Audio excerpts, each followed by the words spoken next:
All right, welcome to episode technically 2 of Studs and Plugs, but 3 of the actual fantasy segment on Cherry Pickin with myself, Jake, Jeremy, and Brody. Fortunately, I got sat on the bench last week. Luckily to make an appearance today with the first ever merch of Cherry Pickin right there. Get a zoom in on that. Super excited to be a part of what's going on and what hopefully we can build here. I know the boys did a good job of explaining what we're going to do week to week, but happy to be here and kind of get into things. I guess it's been a long week, but nothing's been longer than the inconsistency in the NHL these days. I mean, look at all the different calls, suspensions, fines. Like, it's been nuts. Just to go over a few, the Frederick with Boston and Ovi, he wanted to fight him, didn't want anything to do with him, and Ovi just gave him a good two-hander right in the in the family right deals, where right where you can't mention. Yeah, exactly. I mean, pretty blatant, pretty dirty, and they handed out a fine. I get he's an all-star, he's a league MVP, but I mean, there's got to be something there. And then on the same lines of that, you look at Brett Pesci slew footing. I don't know who it was. I think he was on Detroit though. Same thing, clear slew foot. But for when they broke down the rule, he didn't hit that 1 out of 10 that he needed to get an actual slew foot. So another fine. But then you get Wilson, who gets a hit to the head and he gets 7 games. I mean, it's kind of all over the place. Same with McKinnon too. He got hit in the head as well. And I feel like right now, throughout the buzz, throughout Twitter, NHL just have an issue with consistency with referees. So, I mean, if either one of you guys want to tag on one of those, feel free. Yeah, I think the Wilson thing is like they're saying technically his history didn't come into play because apparently it expires or something, because I guess he hasn't had a suspension over a year or a couple of years, 2 years or something like that. I thought I saw. So some guy on TSN was trying to say that technically history should not play a part in the suspension, but the NHL didn't really do a good job explaining why he got suspended. That's for sure. That's why I think most people are complaining. It's well, you just said, you literally just described what boarding is. You didn't describe what a headshot was. So I don't really know what's going on there. I don't know. You look at the play and you could tell the Boston player there lifts his head up. Yeah, it was Carlo. It's a fast-paced game, and he's coming in, he's trying to take him to the front so he can get the puck, and his head moves, and I don't know, it wasn't direct contact with the head, but he definitely fucking hit the head after he made contact with the shoulder and then hit the head. So I don't really know. 7 games seemed a little aggressive on that. Yeah. I was going to say 7 seemed aggressive to me, but to your point, they're saying Wilson's history didn't have anything to do with it, but it's naturally going to, right? Yeah, even if it's 2 years, 3 years removed. There's guys where the history goes it does follow, and it definitely plays a part with every single one of these decisions. I think in terms of the slew foots, what we're seeing is just when you're in a division and you're playing the same teams over and over again, you get sick of the guys, right? So instead of just your 2 games on the road, or even playing a team once and then not seeing them for 2 or 3 months, if you just have those 3 games in a row and then a week later you're playing that same team, I think you're just starting to see some of that boil over, and that's what we're seeing around the league from my perspective. No, I think even Yamamoto in the Battle of Alberta, he did the same type of thing as slew foot. Again, another fine. I mean, that's tough. Imagine, I know it's nothing to them, but $300,000 in salary this year. Again, it's nothing to those guys, but it just that's got to hurt a little bit. Even if he wants to go to Cabo with the boys, in the summertime, he's losing a trip like that. And I agree. I mean, I think 7 games is pretty steep. I think it definitely had a correlation of who he is, even though you're mentioning they didn't. But I mean, if that's Jack Hughes hitting Carlo, I don't think he's getting 7 games. No chance. So makes it tough like that. But it's nice to see. You don't want to see guys getting hurt. Obviously Carlo went off, but it's nice to see some kind of fiery edge, to the games. And I think like Brody, you're saying, because you're playing in basically one division, you're going to get that, right? So I think it's bringing a little more entertainment. There's 2 or 3 fights in the Edmonton game last night with Calgary, or on Saturday night, I guess. But yeah, no, I guess, yeah, hopefully the NHL can do something. The other thing that people were pissed about was that there wasn't a call on the ice for the Carlo hit with Wilson, right? So then, yeah, and I mean, I think I disagree with Jeremy a little on I can maybe 7's a little high. I get that. Mhm. I think it's a suspendable offense, but yeah, I don't get how you see that and there's no call on the Well, ice. But and that's the yeah, officiating this year, right? It's all over the place. So literally. And Jared mentioned that it kind of didn't make direct contact, but I mean, the only thing that really Wilson hit was his head to the glass. So yeah. it's definitely a tough look. But anyways, we'll get into more of what the people want to listen for, and that is the fantasy talk. So like we said, we got a weekly kind of segment with the studs and plugs. So we'll start with Jared, and why don't you tell us your stud for the week? Yeah, so I got the Blackhawks here, DeBrincat, obviously playing with Patrick Kane, which is so valuable. Kane's been having a really good season. DeBrincat's right now 4th on owner's box in season average, which is pretty impressive. Like you're looking at like some of the people he's competing. Obviously, DeBrincat, he missed a big chunk of games, but he's back and he's been on a tear since coming back. And what I like is that this guy actually plays a lot of minutes. He's always averaging over 20 minutes a game, which is something I look for. But his ADP is 33.78 right now on owner's box. I mean, he's been on fire, and I would ride the hot hand here and pick him up. I think he's definitely a stud for now.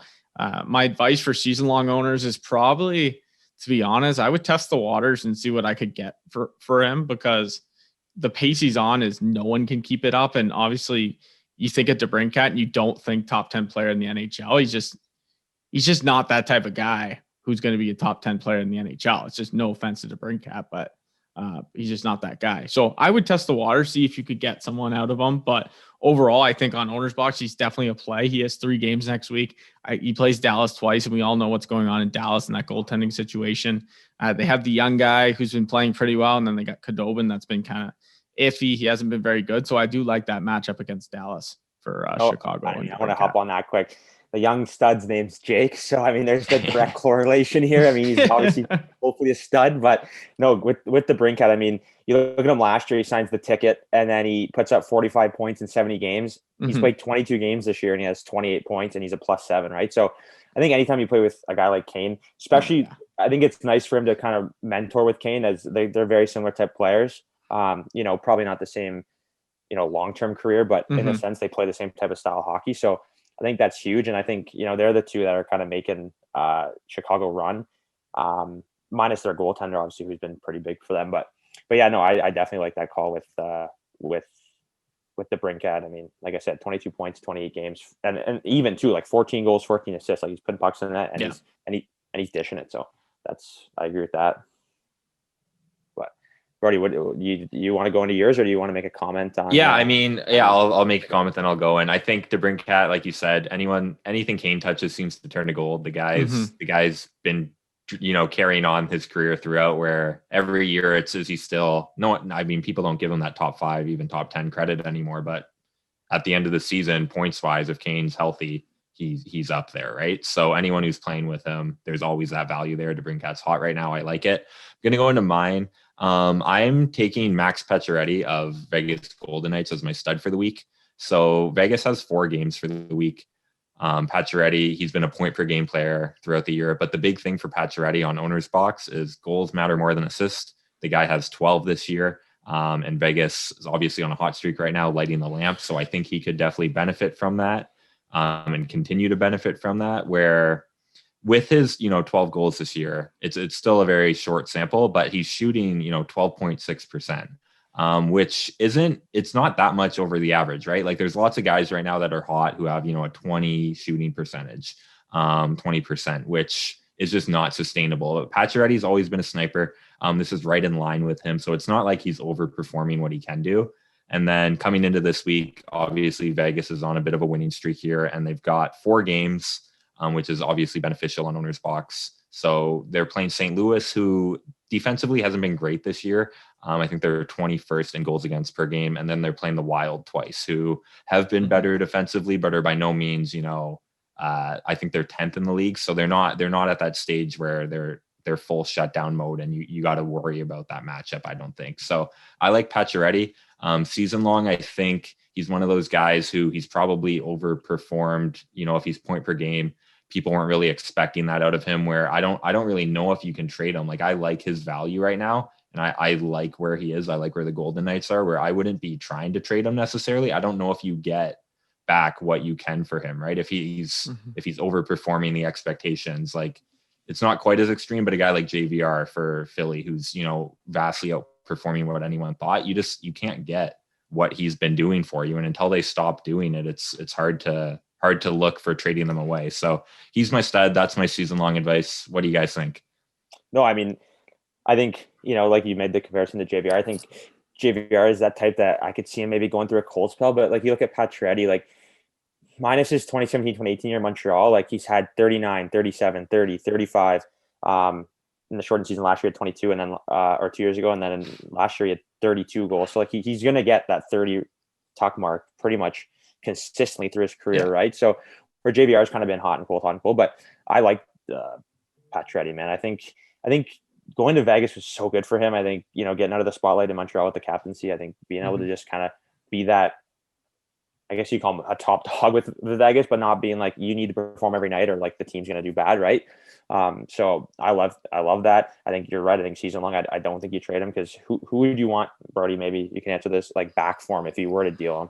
Like, well, that's the thing with how he's performing. He's point per game. So if you're trying to trade him, you're looking for a top defenseman, and I don't like no one's giving you a top defenseman for Pacioretty. Just that name value still isn't quite there, right? And for sure, I think a lot of these kind of secondary guys, it's like DeBrincat is young, so you kind of get a bit of that new appeal, and that Kane thing makes sense. Pacioretty, it's similar where he's playing with Stone, and there's definitely value there, but I just don't see him having quite that name, like that value that DeBrincat does just based on the name, even though those stats are obviously impressive, 30 goal a year guy, but I just don't think he carries that top end defenseman that you'd be looking for in like a 1-for-1 trade. So I hold on.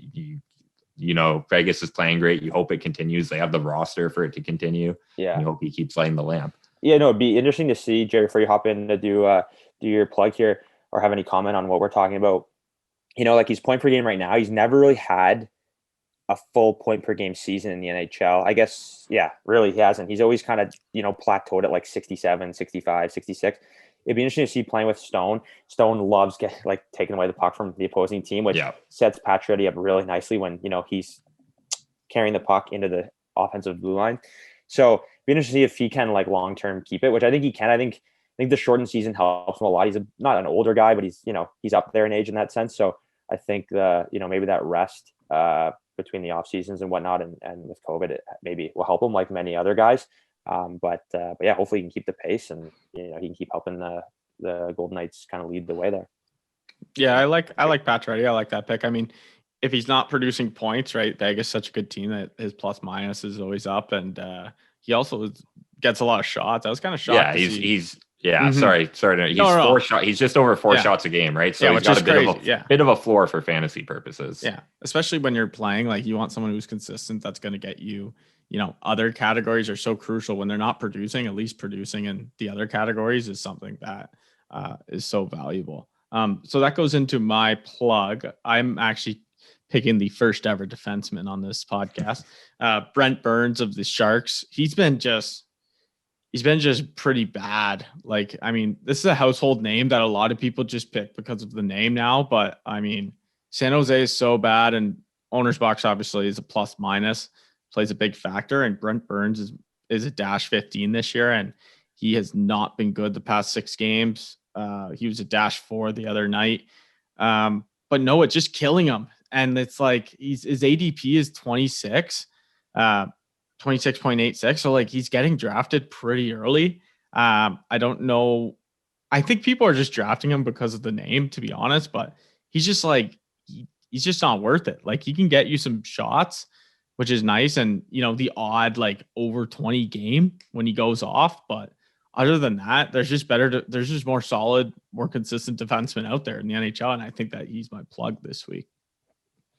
Oh, I mean, I couldn't agree more. I think where San Jose's at on their decor is a tough spot. Like they got Carlson, they signed big time. Their cap hit's huge. They got Burns too, like you said. I mean, he's making 8 this year, which isn't, I guess, that, you know, great. Luckily for them, they're heavily on bonus aspect. So he's only making 2 on the salary cap. But I mean, they have him signed for another 4 years. 5 years. He's 35. He's gonna be 40. I mean, like I said, it's not the best look, and he hasn't really done much. Like you said, they've struggled. They brought in Dubnyk to try to help him, with goaltending, but between him and Carlson, I think, it's been, and like you said, like he hasn't really he's been pretty good in the past. And, at what point do you stop picking guys for their names, right? Like so many guys are willing to go, oh no, Brent Burns, like he's gonna have a bounce back year, then to just pick like maybe someone newer, younger in the league that is gonna have a great year, right? So you got to look at that aspect along with, who you're gonna pick and what's really gonna happen here. But yeah, I don't know, they got to make some changes, or he's got to pick up his game because it's a tough scenario. But yeah, I think the name recognition goes a long way. It was kind of the point of Pacioretty. Everyone knows him, but it's not seen as like that stud usually. And Burns is the stud on defenseman, right? 2 or 3 years ago, he's the consensus number one or right up there. Even last year, going into the year, same type of thing. And I think that's changing, and people are still picking him on the idea of, what he was performing fantasy wise, and that's not quite there right now this year. So I like that pick. For my plug for the week, I'm going with Joe Pavelski of the Dallas Stars. So another guy that's kind of been, or he's definitely been overperforming, relative to past years recently. Obviously that super hot start when Dallas did eventually get the ball rolling on their season, and he's, a few points over point per game right now. On the season, he's getting drafted right around, I think it's 46.91 is his average draft over on Owner's Box. So if you're talking 4-man leagues, he's potential play. Any 8 or 16, he's 100% in play. He's who I'm avoiding this week in any kind of deeper leagues. So with his stats, he's shooting back to shooting percentage. He's shooting 26.4%, which is obviously unsustainable, right? Like even Matthews, even the top guys, they're not shooting at that rate. So you expect a bit of a decline for Pavelski just in general, as that kind of normalizes. For this week, they have 4 games, which is a bit of a positive, but they've got some tough matchups. I mean, they have the Blackhawks, which can go back and forth. I do think kind of with the Blackhawks getting beaten up a bit in the past few games by Tampa, they might tighten it up a bit on D. That might be the team message this week. So they're coming in kind of looking at that.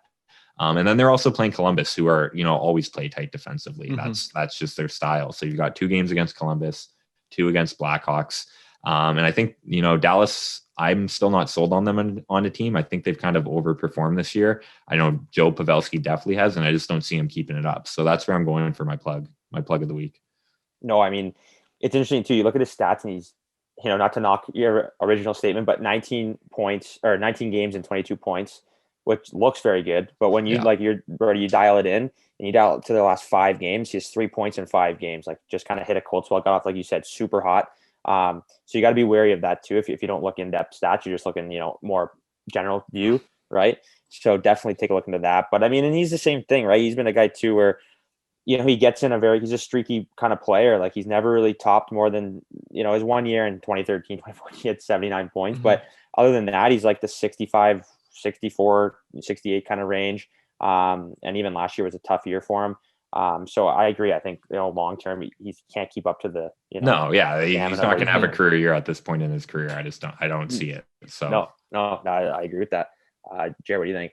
Yeah, I think it's a good call. I mean, he's getting old, and Dallas, I think they're overachieving right now. I don't think they're, like Brody was saying, I don't think they're that good. And Palvelski's been just like crazy good, and it's just like, he's just been kind of dialing it down a little bit now. And obviously, he's not going to be a guy who produces that much. He's just not in his DNA right now. He's too old.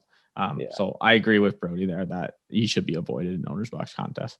Man, we got to start getting some fighting going here. We're always I know. We're good. I watched last week I called out Jeremy on his Gallagher pick, and I think I was right on that one. So here we go. That's what I'm already 0 for 1 on my plug. So I'm 1 for 1. I had Lonnie who got 0 fantasy points. There it is.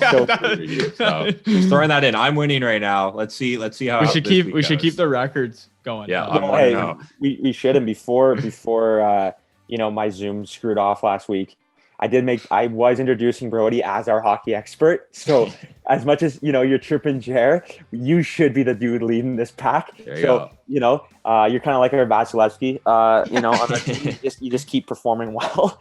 So, you're a big part of this. So you got to keep it up. But yeah, we got to get the boxing gloves out a bit more, I think. Yeah. Let's see it. Yeah. Week. Sounds good. start getting it. But we should definitely keep track. Maybe I'll do that because Okay. I'm pretty useless on here, minus than just making sure we're staying on the page. So I can next do that, week. but- We'll get a little graphic in where I'm 1-0. We'll see where we're at next. Yeah, exactly. No, I as long as we can get the overlays, we should be good. Yeah, well, we should. Well, we good. Unreal. All right. Well, I guess that kind of concludes. Unless you guys have any last statements, any remarks or whatnot, but yeah, we can kind of jump from there. And like I said, concludes studs and plugs for this week. Hopefully, what we're saying helps you guys out in your fantasy leagues and kind of gives you the edge for your buddies so that you have the bragging rights. But tune in to our YouTube channel. Obviously, subscribe, and we'll be back next week with more details on who you should pick and who you should drop. But until then, cheers. Cheers. Cheers.